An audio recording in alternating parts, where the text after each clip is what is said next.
Let's pray. Heavenly Father, we are mindful this morning that all praise and thanks and honor belong to you, that you are the God of all power and majesty and glory. And we're also mindful that this is your word that we come to, and we are humbled before it, and we ask that you would lead us in it. In Jesus' name, amen.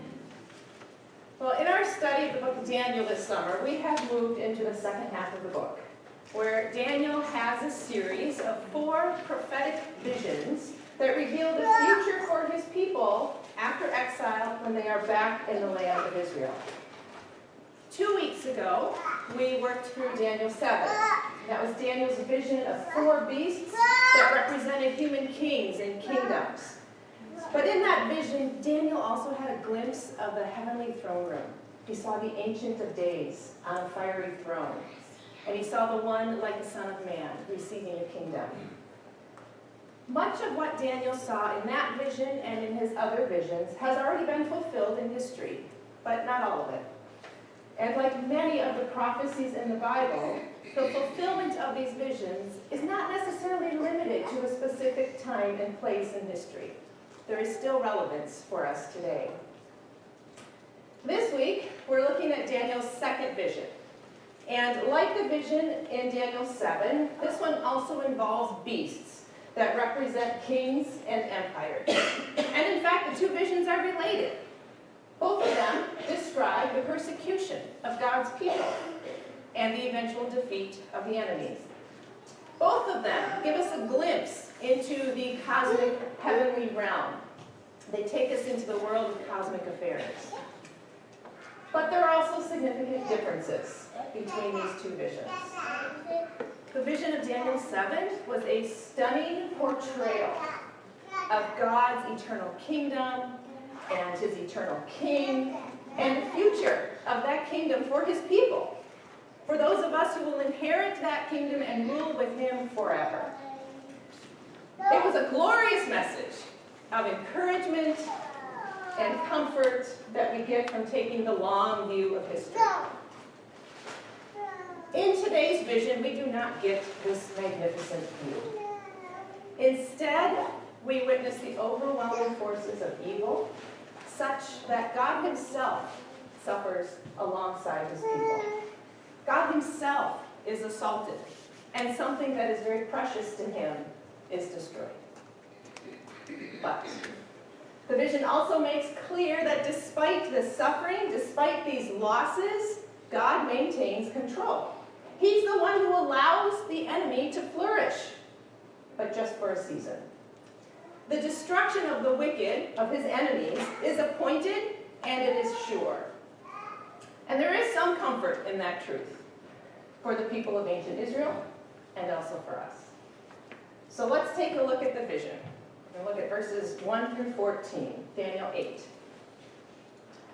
In the 3rd year of King Belshazzar's reign, I, Daniel, had a vision, after the one that had already appeared to me. In my vision, I saw myself in the citadel of Susa, in the province of Elam.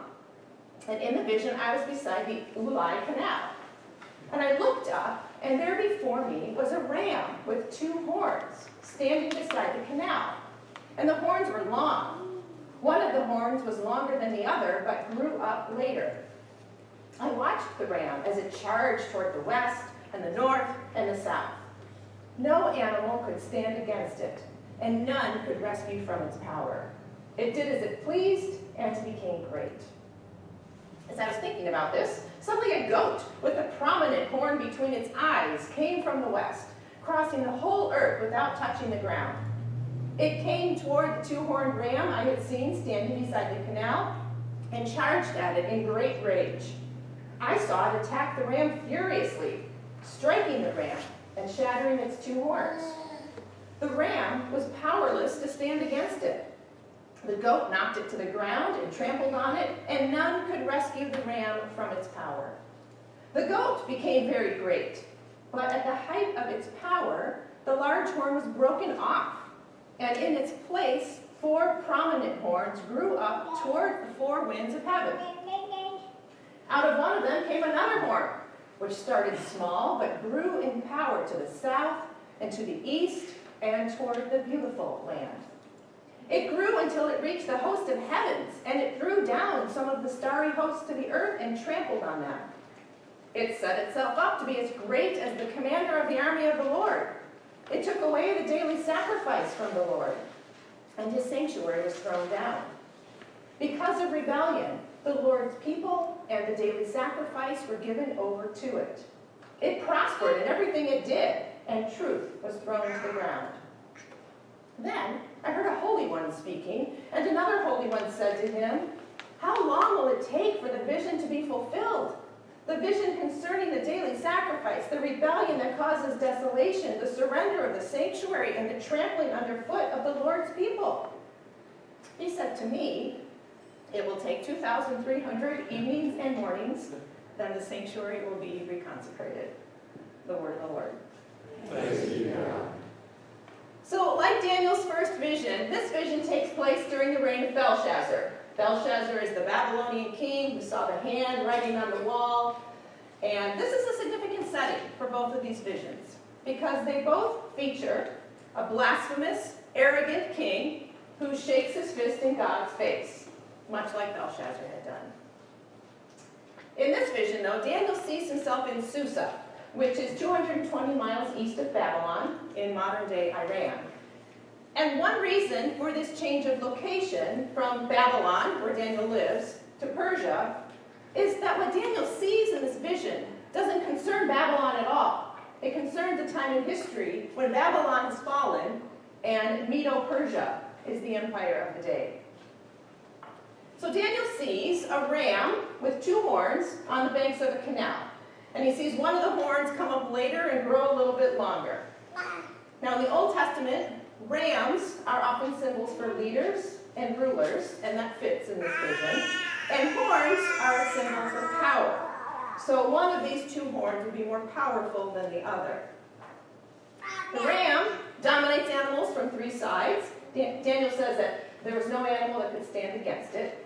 It did as it pleased and became great. And that's an expression that implies some arrogance, so that's not a compliment. And then suddenly a one-horned goat comes charging across the landscape toward the ram. It charges it, it shatters its horns, and then it tramples it. And then just like the ram, no other animal can stand up to this goat. And the goat becomes even greater than the ram. Then at the peak of its success, the single horn is broken, and four horns grow up in its place.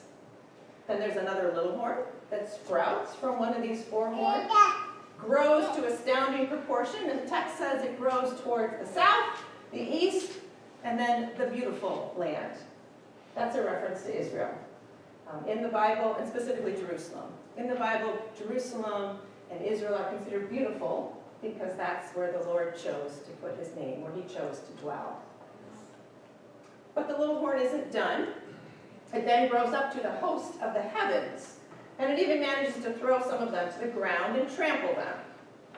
The host of heaven here refers to angels, members of the heavenly realm who fight on behalf of Israel and also serve before God's throne. Now, I'm going to pause here, because if you were here last, or for Daniel 7, or if you've read ahead to the meaning of this vision, you know that this little horn in Daniel's vision represents a human king, right?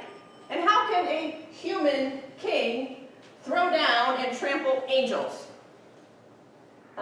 Human beings can't yank angels out of heaven, right?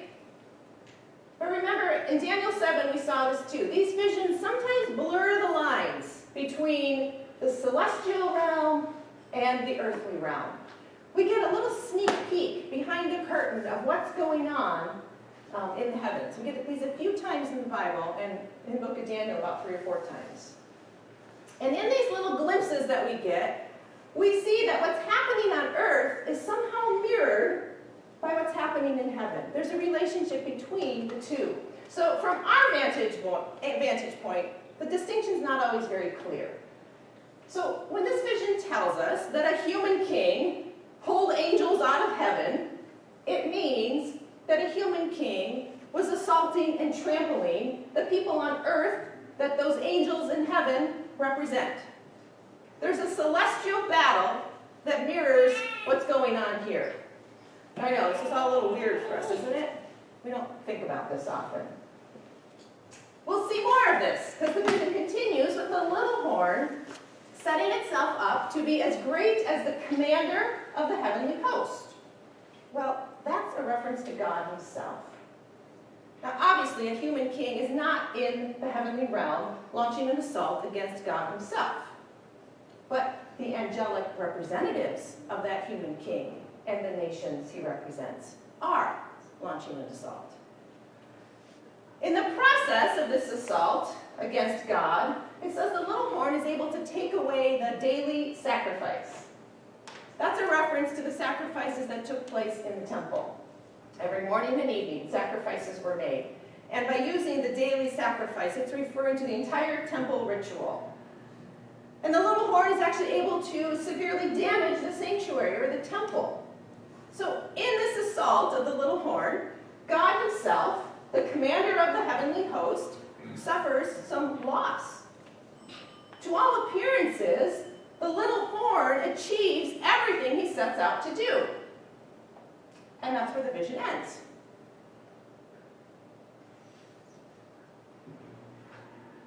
The little horn is near the top of the world. He's approaching the throne of God, and he's got a blue streak of victories behind him. But then there are holy ones, or angels, who are watching this vision with Daniel, and they wonder aloud about what they have seen. Daniel was confused, the angels were too, right? Daniel hears one of the angels ask how long these atrocities are going to last. And the other angel answers with a period of time, a very specific period of time. He says 2,300 evenings and mornings, and then the temple would be reconsecrated. Okay, we're going to come back to that number in a minute, so just tuck it away. Don't think about it too hard. Let's keep reading to see what the vision means. It'll all be easy after this, right? This is verses 15 through 27. While I, Daniel, was watching the vision and trying to understand it, there stood before me one who looked like a man. And I heard a man's voice from the Ulai, that's the canal, calling, Gabriel, tell this man the meaning of the vision. As he, meaning Gabriel, came near the place where I was standing, I was terrified and fell prostrate. Son of man, he said to me, understand that the vision concerns the time of the end. While he was speaking to me, I was in a deep sleep with my face to the ground. Then he touched me and raised me up to my feet. He said, I'm going to tell you what will happen later in the time of wrath, because the vision concerns the appointed time of the end. The two-horned ram that you saw represents the kings of Media and Persia. The shaggy goat is the king of Greece, and the large horn between its eyes is the first king. The four horns that replaced the one that was broken off represent four kingdoms that will emerge from his nation, but will not have the same power. In the latter part of their reign, when rebels have become completely wicked, a fierce-looking king, a master of intrigue, will arise. He will become very strong, but not by his own power. He will cause astounding devastation and will succeed in whatever he does. He will destroy those who are mighty, the holy people. He will cause deceit to prosper, and he will consider himself superior. When they feel secure, he will destroy many and take his stand against the prince of princes. Yet he will be destroyed, but not by human power. The vision of the evenings and mornings that has been given to you is true, but seal up the vision, for it concerns the distant future. I, Daniel, was worn out. I lay exhausted for several days. Then I got up and went about the king's business. I was appalled by the vision. It was beyond understanding. The word of the Lord. Thanks be to God. So we're in good company, aren't we? It's beyond understanding. There is so much here that we cannot talk about, so I apologize in advance for all the things that might be ringing around in your head that you want to know that we just don't have time for. So while Daniel tries to process what he has seen and heard, he hears a voice instructing the angel Gabriel, who just happens to be standing over there, to help Daniel understand the vision. So Gabriel approaches Daniel, and he falls down terrified. It's probably the right response when an angel walks up to you. And Gabriel touches him, he lifts him to his feet, and he tells him that the vision would be fulfilled. He tells him when? The time of the end, the time of wrath, the appointed time of the end. Now, to all of us sitting here today, that sounds like the end of human history. But that's not what's going on here. In the context, end simply means the end of something, specifically this time of wrath. And here, that something is a period of great suffering, a specific period of suffering. And the suffering is going to end at its designated time, after 2,300 evenings and mornings. Now, it's not really clear what's meant by this time frame. The Hebrew text is a little bit ambiguous, and Gabriel doesn't tell us. So if the angel doesn't help, we're sort of a little bit sunk. Commentaries are full of suggestions. I'm not going to go into those details. You can check my commentary or others you might have if you're interested. What matters for us this morning is that at the conclusion of this time period, the sanctuary would be restored. The suffering and the destruction had an end point, and then there would be restoration. So then Gabriel goes ahead and interprets the visions. And what he says is really unusual for biblical prophecy. Gabriel names names. He specifically identifies kingdoms. Very specific information about what the symbols mean. And we just don't see this in biblical prophecy. So it's unusual in terms of prophecy, but we're going to actually encounter it again in the book of Daniel. The really great thing about Gabriel's interpretation is that it leaves little room for argument about some things, right? It's always helpful when an angel tells you who's who and what's what. So Gabriel says that the two-horned ram represents the kings of Media and Persia. Now hang with me here. We're going to look at something on the wall in a minute that might clear this up, so stick with me. The two-horned ram represents Media and Persia. The goat is the king of Greece. The large horn, according to Gabriel, is the first king of Greece. And in our historical context, that's going to be Alexander the Great, who conquered the ancient world and then promptly died. And his massive empire was divided among 4 lesser kingdoms, the 4 horns of the vision. From one of those kingdoms comes a particularly ominous king, the little horn in this vision. And he's going to destroy with what appears to be supernatural strength. He's going to extend his reign of terror into the heavens. Now, your head might be swimming. Is your head swimming? Yeah. Okay, good. Let me try showing you a summary of last week's vision with those 4 beasts and this week's vision with the beast here and see if we can at least get a little bit more clarity. So let's see if we can get technology to work for us today. All right, this is last week. This is Daniel 7, and Daniel saw a vision of 4 beasts, and each represented a kingdom. So you look at the ancient Near East. The blue star is where Israel is located.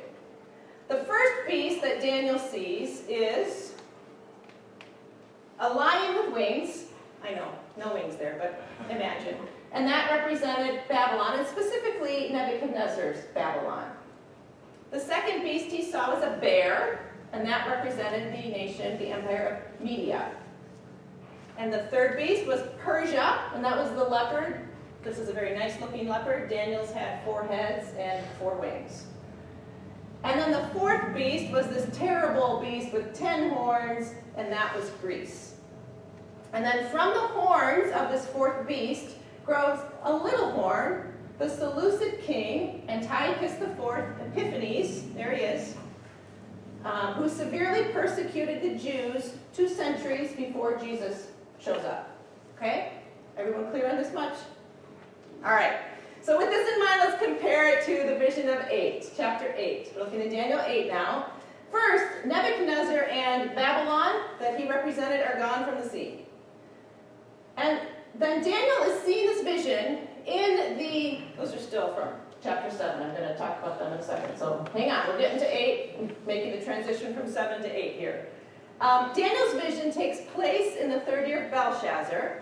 And historically speaking, in terms of the ancient Near East, that was about the time that the Median and the Persian empires were combined into the Medo-Persian Empire, which is actually represented in Daniel's vision here by a 2-horned ram. Okay?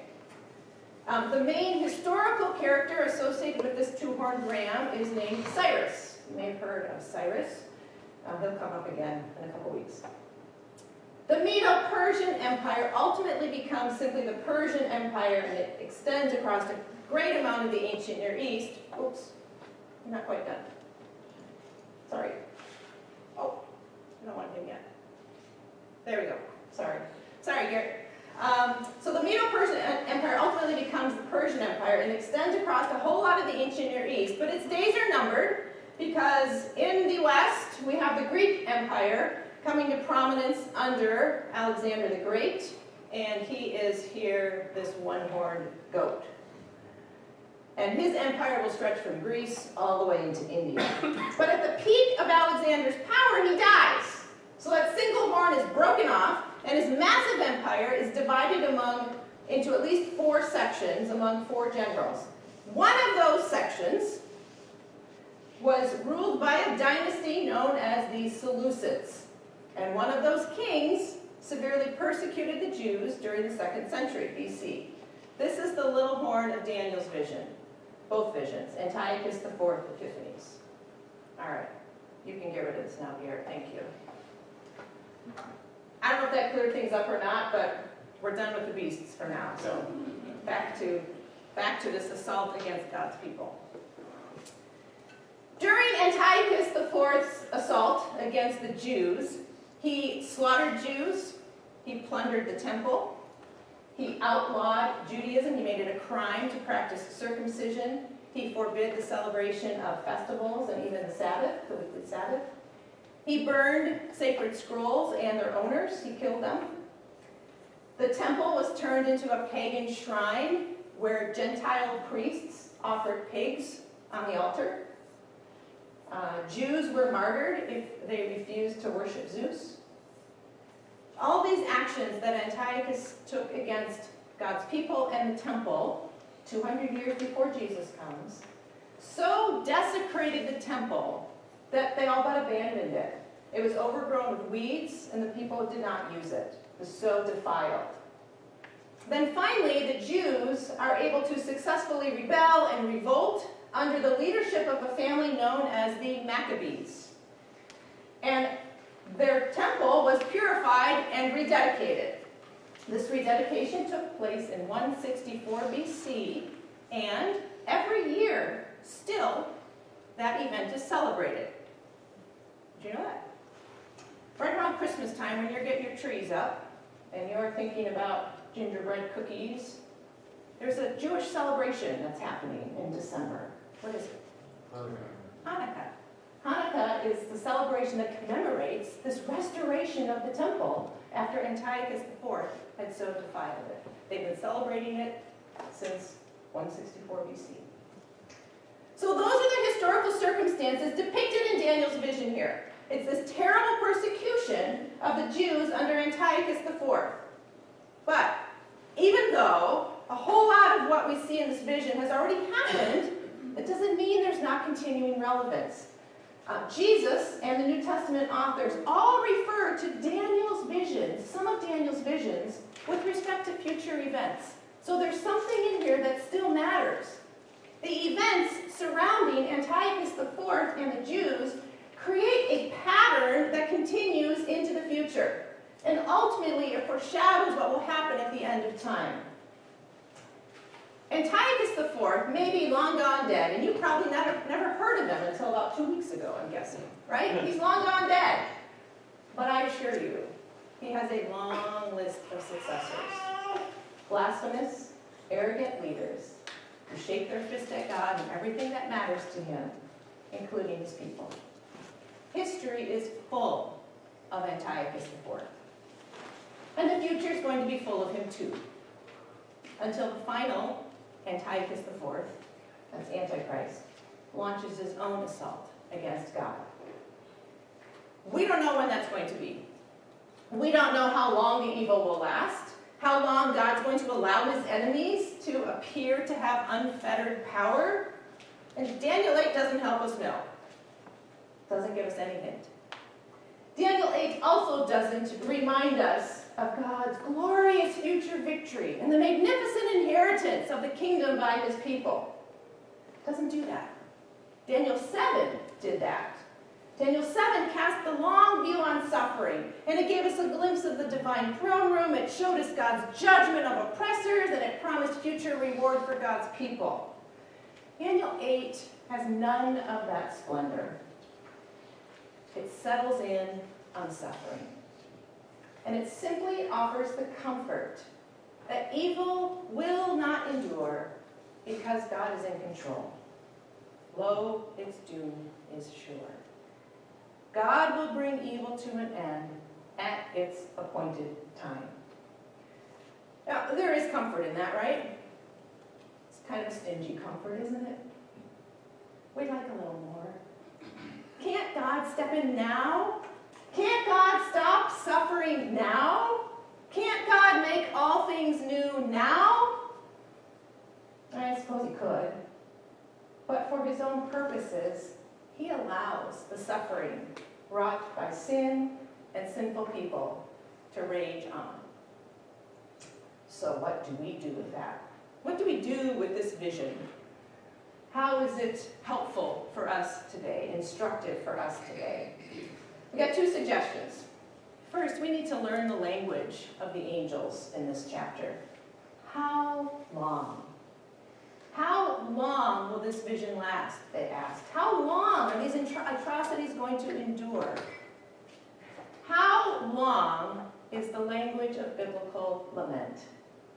We hear it in psalm after psalm by God's people struggling to understand their suffering and God's apparent silence and even his apparent absence. How long, O Lord? Are you going to forget me forever?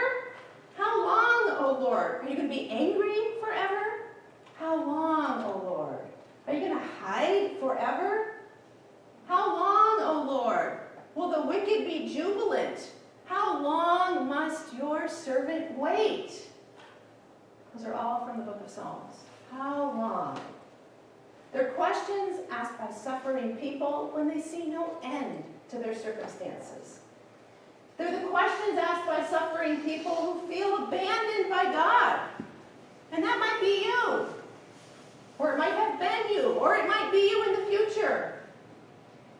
In Daniel 8, it's the question asked by an angel watching the incomprehensible triumph of evil and watching God apparently do nothing. Biblical lament is what a friend of mine calls the sacred song of sorrow. In biblical lament, we turn to God in our suffering. We bring our complaints to him. Why? How long? Where are you? And we ask him to intervene. Do something now. Stop it. Stop him. Stop her. Stop them. But we choose to trust that he's wise, that he's loving, and that he's in control. So that's my first suggestion. Lament the suffering. Your personal suffering, the suffering of our brothers and sisters around the world, and even the suffering of the entire broken, groaning creation. There is plenty of suffering. Sing the song, the sacred song of sorrow. My second suggestion is to take comfort in the kind of God you're singing that song of sorrow to. This vision portrays God himself suffering alongside his people. His temple is desecrated. His daily sacrifice is done away with. He is assaulted by the forces of the little horn. Here in Daniel 8, not for the first or the last time in the Bible, God allows the biblical story to portray him as weak. He allows himself to appear incapable. Couldn't he have destroyed the little horn in an instant? Sure, we know he's going to win in the end, but why wait? These disturbing portrayals of God as weak and incapable and absent are consistent with what Martin Luther called the theology of the cross. Luther makes a contrast between the theology of the cross and the theology of glory. And what he means is this. If we had been asked to script God's plan of redemption, there would have been no manger.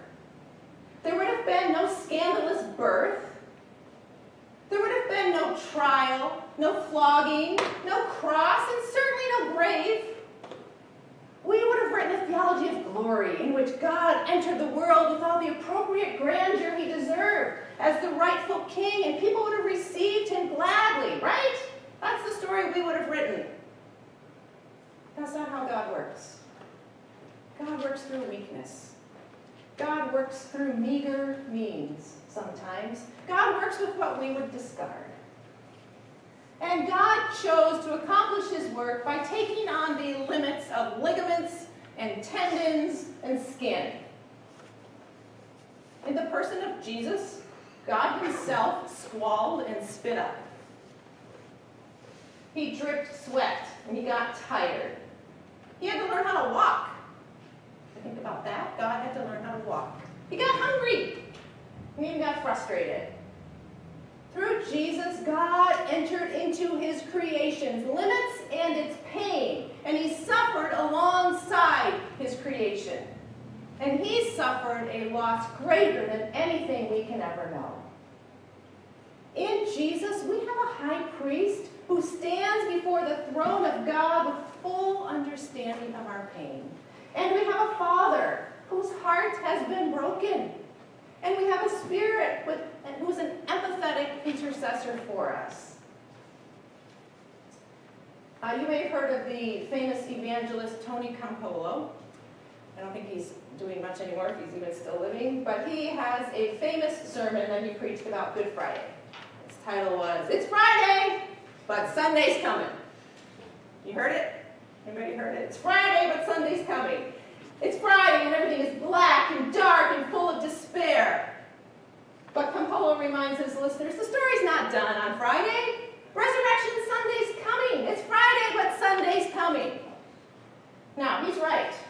And we are right to cling to the comfort of resurrection, the promise of renewal, and the fulfillment of a new creation. But let us not hurry past the deep suffering of Friday, the despair of Saturday.